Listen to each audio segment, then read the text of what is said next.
नमस्कार, मैं हूं दीपक चौरसिया। टुनाइट विद दीपक चौरसिया में आपका स्वागत है। पाकिस्तान ने एक बार फिर बॉर्डर पर अपनी बुजदिली दिखाई है। एलओसी पर पुंछ और राजौरी के 3 सेक्टरों में रविवार को पाकिस्तानी फौज ने भारी गोलीबारी की, मशीन गन और मोर्टार से अंधाधुंध फायरिंग की। भारतीय सेना की चौकियों के साथ साथ पाकिस्तानी फौज ने रिहायशी इलाकों पर भी मोर्टार दागे।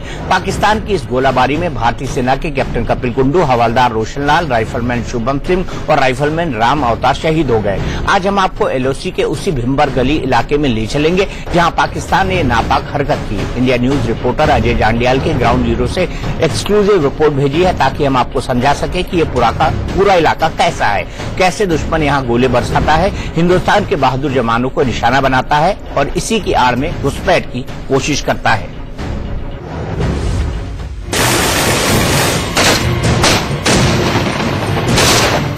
इंडिया न्यूज की टीम जम्मू से करीब 170 किलोमीटर दूर भिम्बर गली सेक्टर के उस इलाके में पहुंची जहां रविवार सुबह पाकिस्तान की कायराना हरकत में भारत के एक कैप्टन समेत 4 जवान शहीद हो गए। हम इस समय भिम्बर गली के ही इलाके में हैं और यहाँ आप देखेंगे जगह जगह पर तैनाती जो है सुरक्षा बलों की गई है, सेना, क्योंकि यहाँ से ठीक आगे का इलाका जो है वो फायरिंग प्रोन एरिया है, वहां पर फायरिंग जो है वो चल रही है। ऐसे में यहाँ जो जवान हैं उन जवानों को पूरे तरीके से सतर्क रहने के लिए कहा गया है। दरअसल रविवार को हुई भारी गोलीबारी के बाद अब इस इलाके में आतंकियों के घुसपैठ की आशंका बनी हुई है। सीज फायर उल्लंघन की आड़ में पाकिस्तान हर बार आतंकियों की घुसपैठ की फिराक में रहता है। घुसपैठ के खतरे को देखते हुए पूरे इलाके में सेना के जवान पूरी तरह से अलर्ट हैं। ये जो इलाका है, ये इलाका जो है यहाँ से आगे बॉर्डर की तरफ जाता है और यहीं से ठीक आगे जो भिम्बर गली का इलाका है, खासतौर पे जो पोस्ट जहां पे भारतीय सेना के जवान जिनकी शहादत हुई है वो इलाका है।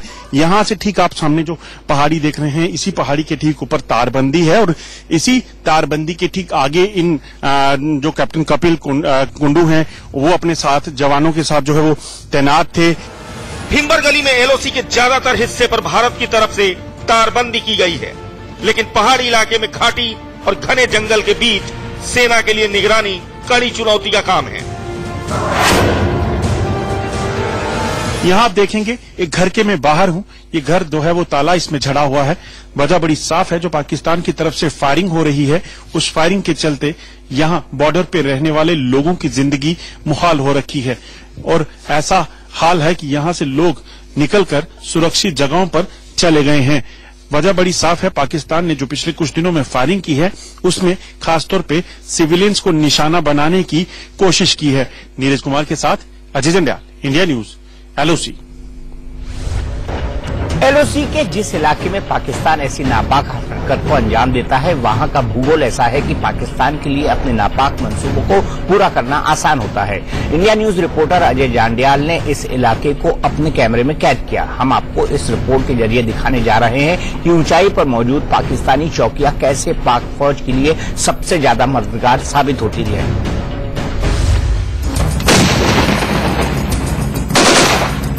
पहाड़ों के बीच एलओसी पर पाकिस्तानी पोस्ट इन ऊंचाइयों पर मौजूद है, जबकि भारतीय चौकियां घाटी के इस पार निचले इलाकों पर बनी हैं और यही वजह है कि एलओसी पर यह इलाका भारत की कमजोर कड़ी माना जाता है, क्योंकि ऊंचाई पर मौजूद पाकिस्तानी चौकियां नीचे मौजूद भारतीय चौकियों को आसानी से निशाना बना लेती हैं। यहाँ से हालांकि ये कुछ दूरी पर है, मगर आपको समझाने की कोशिश करते हैं कि किस तरह का ये इलाका है। यहाँ अगर आप सामने देखेंगे तो ऊंची ऊंची पहाड़ियों के बीच जो नीचे है वो एक डाउन इलाका पड़ता है और यही वो इलाका है जहाँ पर भारतीय सेना की बारूद पोस्ट है। आपको बता दूं, भारतीय सेना की इस बारूद पोस्ट के ठीक सामने पाकिस्तान की एचएमजी और एमएमजी जैसी 11 चौकियां हैं। रविवार को भी पाकिस्तान ने पूरी प्लानिंग के साथ ही यही नापाक करतूत की। ऊंचाई का फायदा उठाकर उसने पहले फायरिंग शुरू की। जवाब में कैप्टन कपिल कुंडू ने अपने साथियों के साथ मिलकर पाक को मुंहतोड़ जवाब दिया। एलओसी के बिल्कुल जीरो लाइन के इलाके में हम पहुंचे हुए हैं। मेरे पीछे तारबंदी है, मगर आपको बता दूं सेना की चौकियां जो हैं इस तारबंदी के कहीं आगे हैं। तारबंदी के जो सामने का इलाका है वो पाकिस्तान के कब्जे वाला कश्मीर है और इसी इलाके पर नजर रखने के लिए सीमा पर सेना की तैनाती है। आपको बताऊं, यहीं पर अगर बात की जाए तो एलओसी के इस फॉरवर्ड लोकेशन में ही पाकिस्तान ने कल 3:30 बजे फायरिंग शुरू की और फायरिंग इस तरह की कि आपको बता दूं कि जो वहां पे चौकियां, खासतौर पे जो नीचे चौकियां हैं, वहां पर पाकिस्तान ने उन चौकियों को निशाना बनाया जिसमें कैप्टन कपिल जो हैं अपने साथियों के साथ तैनात थे। और इसी दौरान जब फायरिंग हुई तो कपिल और उनके साथियों ने भी मोर्चा संभाला और लगभग भारी जवाबी कार्रवाई जो है वो पाकिस्तान के खिलाफ की, मगर इसी दौरान कपिल जो है अपने साथियों सहित जख्मी हो गए जब पाकिस्तान ने anti tank laser guided missile का इस्तेमाल किया। हालांकि इस सीज़फायर में पाकिस्तान ने सारे अंतर्राष्ट्रीय नियमों की धज्जियां उड़ा दी। कहा जा रहा है कि पाक की तरफ से भारतीय चौकियों पर एंटी टैंक मिसाइलों से हमला किया गया, जिसमें कैप्टन कुंडू और उनके साथी जवान शहीद हो गए।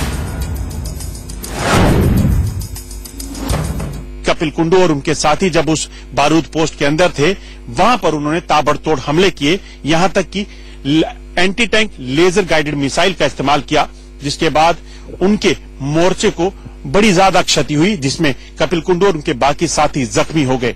हालांकि बाकी साथियों ने बड़ी वीरता से उन्हें वहां से इवैक्यूएट करके अस्पताल तक पहुंचाया, मगर तब तक देर हो चुकी थी। That goes without saying. I don't have to say that. So I think action will speak for itself. Bhimber गली में एलओसी से अजय चांडियाल, इंडिया न्यूज। बॉर्डर पर पाकिस्तान की तरफ से जब भी गोलाबारी होती है उसमें रिहायशी इलाकों को भी निशाना बनाया जाता है। इस बार भी यही हुआ है और इसी वजह से एलओसी से सटे इलाकों में लोग दहशत में हैं। घरों में महिलाएं और मासूम डरे हुए हैं। लोगों को घर से निकलना दूभर हो गया है। राजौरी जिले के 84 स्कूलों को बंद कर दिया गया है।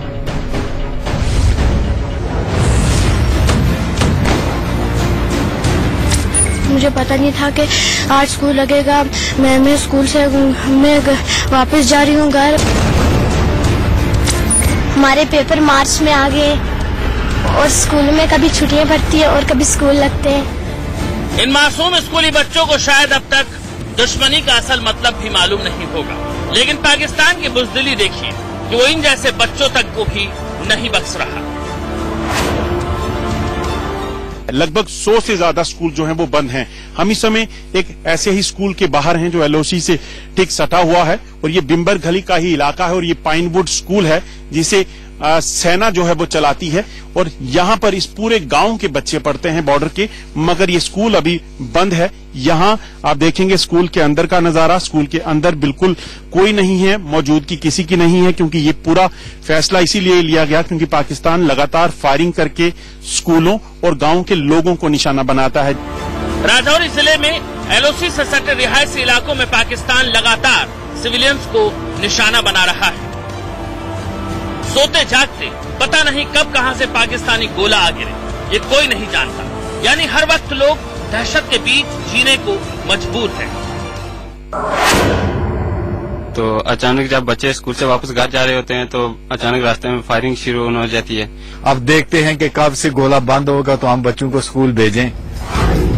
एलओसी से 5 किलोमीटर के दायरे में मौजूद सभी स्कूलों को अगले 3 दिनों के लिए बंद कर दिया गया है। अगर इसी तरह से गोलाबारी जारी रही तो स्कूलों को आगे भी बंद रखा जा सकता है। इससे पहले जनवरी में भी ऐसा ही हुआ था। अंतर्राष्ट्रीय सीमा और नियंत्रण रेखा से लगे 5 जिलों जम्मू कि स्कूल में अगर आप देखेंगे तो कुछ ऐसे बंदोबस्त भी किए गए हैं, यहाँ बंकर्स अंदर बनाए गए हैं ताकि अगर कभी फायरिंग हो तो इन बच्चों को, अगर स्कूल में कोई बच्चे मौजूद हो तो उन बच्चों को किसी तरह का नुकसान न हो। Ajay Chandial, Jammu, India News. पाकिस्तान की सबसे बड़ी दिक्कत यह है कि भले ही आतंक को पालते पालते वो खोखला हो रहा है, बर्बाद हो रहा है, लेकिन वो सुधरना नहीं चाहता। सर्जिकल स्ट्राइक जैसे कड़े कदमों का भी उस पर कोई असर नहीं। रक्षा जानकार बताते हैं कि पाकिस्तान कुत्ते की उस पूंछ की तरह है जिसे सीधा नहीं किया जा सकता, इसलिए उसे अब सिर्फ फाइनल इलाज की जरूरत है।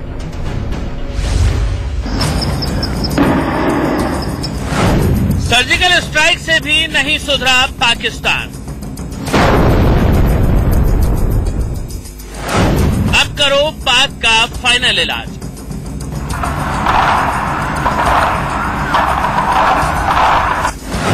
आतंकिस्तान का दूसरा नाम बना पाकिस्तान है कि सुधरने का नाम ही नहीं ले रहा। कभी लाइन ऑफ कंट्रोल तो कभी इंटरनेशनल बॉर्डर। हर जगह पाकिस्तान सीज फायर का लगातार उल्लंघन करके भारत को बार बार उकसा रहा है। ऐसे में सवाल यही है कि क्या अब वक्त आ गया है कि पाकिस्तान का फाइनल इलाज किया जाए। पाकिस्तान के जितने भी लॉन्च पैड्स हैं और जितने भी उसके टेररिस्ट ट्रेनिंग कैंप्स हैं और उनके स्टेजिंग एरियाज हैं, सारे के सारे हमारे रडार पे हैं। एक्शनेबल इंटेलिजेंस हमारे पास है। ये पॉलिटिकल डिसीजन है, जब सरकार चाहे हम अपने आर्टिलरी के माध्यम से उनको डिस्ट्रॉय कर सकते हैं। दरअसल पिछले साल यानी 2017 में पाकिस्तान ने कुल 680 बार युद्ध विराम का उल्लंघन किया, जबकि 2016 में ये आंकड़ा 221 का था। वहीं जनवरी 2018 में ही ये आंकड़ा 160 पार कर गया। पाकिस्तान के इस हिमाकत का भारतीय सेना और हमारे सुरक्षा बल पहले के मुकाबले हर बार कड़ा जवाब दे रहे हैं। बावजूद इसके पाकिस्तान बाज नहीं आ रहा और तब तक पुरजोर कार्रवाई करते रहे कि या तो पाकिस्तान प्रॉक्सी वॉर को जारी रखना बंद कर दे और या नहीं तो फिर पाकिस्तान फिर बर्बाद होने को तैयार रहे। भिंबर सेक्टर में पाकिस्तान ने जो कायराना हरकत की है उसे लेकर देश में जबरदस्त गुस्सा है। पाकिस्तान को मुंहतोड़ जवाब देने के लिए गृह मंत्री और खुद मोदी सरकार ने सेना और सुरक्षा बलों को खुली छूट दे रखी है। ऐसे में जरूरत अब इसी बात की है कि सीमा पर रोज रोज हो रहे नापाक खेल को खत्म कर हमेशा के लिए पाकिस्तान की बोलती बंद कर दी जाए। जम्मू से अजय चांडियाल के साथ ब्यूरो रिपोर्ट, इंडिया न्यूज। विरोधी मोदी सरकार से सवाल पूछ रहे हैं कि जब बीजेपी विपक्ष में थी तो पाकिस्तान के खिलाफ कड़ी कार्रवाई की मांग करती थी। 2013 में 2 भारतीय जवानों के सर काटे जाने पर तब सुषमा स्वराज ने कहा था कि भारत को एक के बदले पाक जवानों के 10 सर लाने चाहिए। अब वही बीजेपी सरकार में रहकर क्या कर रही है। पहुंच जाएंगे लाहौर और पाकिस्तान के प्रधानमंत्री के माता के चरणों में गिर जाएंगे, बदले में पठानकोट लाएंगे। सब उसी की परिणीत हुई। अरे इंदिरा जी से सबक सीखो, मोदी जी सैनिकों को मत मरवाओ। आप चिंता न करें, भारत की सेना के सामर्थ्य पर भरोसा रखें, हम उसके इस घटिया प्रश्न का भी उत्तर देंगे। देखो, ये सीज फायर वायोलेशन की बात छोड़ दीजिए, ये सीधा युद्ध है, ये हमला है और उसका जवाब उसी तरीके से देना चाहिए। कल जो हमारे जवान शहीद हुए हैं, लेकिन ये निश्चित है कि इसका जवाब दिया जाएगा। हम किसी हालत में छोड़ेंगे नहीं, हमारे सेना के जवान भी छोड़ेंगे नहीं, ना हमारे सुरक्षा बल के जवान छोड़ेंगे। पाकिस्तान की हरकतों को हम माफ नहीं करने वाले। गृहमंत्री जी रोज चेतावनी देते हैं, डिफेंस मिनिस्टर रोज चेतावनी देते, तो पाकिस्तान रोज हमारे सैनिकों को मार रहा है, कैप्टन मर रहा है, सैनिक मर रहा है। अब तक कभी 1000 मर चुके हैं 4 साल में। आखिर कब तक शहादत होती रहेगी। मैं समझता हूं भारत की सेना के शौर्य और पराक्रम पर हम समस्त भारतवासियों को पूरा यकीन है।